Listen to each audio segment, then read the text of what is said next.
জীবনে দাঁড়ি না কামিয়ে টাকা কামাচ্ছি, তাই খাবো আর ঘুরবো। ঘোর ঘোর ঘুরতে ঘোর ঘুরতে মাথা ঘুরে গেলে মাথা বেঁধে আবার ঘুরবো। ঘুরে যা ঘুরে যা। আজকের ওয়েদারটা মেঘলা মেঘলা। সুন্দর সুন্দর। আমি চলে এলাম বাড়াতে। কোথায়? বড়াতে না, বাড়া, ধুর বাড়া। এই কি বলছিস চাতা? ওখান থেকে বেরিয়ে আমি চলে এলাম পোদলাড়াতে। কি লাড়াতে?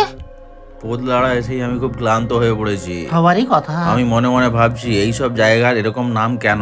কেন বলতো? পাশে বসে থাকা এক সহৃদয় ভদ্র কুকুর আমাকে বললেন, শোনো বাবা, এই জায়গার এরকম নাম কেন আমি নিজেও জানি না। দুঃখ একটাই, কলকাতার গার্লফ্রেন্ডকে বলতে পারি না যে আমি কোথায় থাকি। বলে বাবা। আড়াল থেকে একটা ছাগল বলল, আমারও সরব লাগে। আগো। একটা কাকা 4 চাকায় করে ডিম ঘুগনি বিক্রি করতে বেরিয়েছে। বেশ কিন্তু করেছে। আমার নজর ফুচকার দিকে। চোরের মন বুঝকা এক সুন্দরী নো পার্কিং জোনে স্কুটি রেখে ফুচকা খেতে এসেছে। সুন্দরী গো। এরপর আমি অল্প করে ফুচকা খেলাম। খেতে খুব একটা ইচ্ছে নেই বলে 74টা খেলাম। এত কম? ইচ্ছে থাকলে একটু বেশি খেতাম।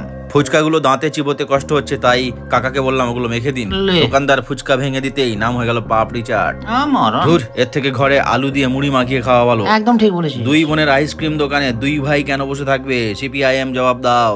এই ওরা বকবে। সামনেই ভাদ্র মাস, বাড়ির কুকুরদের একা একা বাইরে ছাড়বেন না। কেন গো? ছাড়লেই পোদলাড়া। কি লাড়া? ভিডিওটি শুধুমাত্র মজার জন্য, তাই রাগ না করে হাসবেন, দেখবেন দাঁত শক্ত হবে। বুঝেছেন? আবার একটা ফালতু ভিডিও।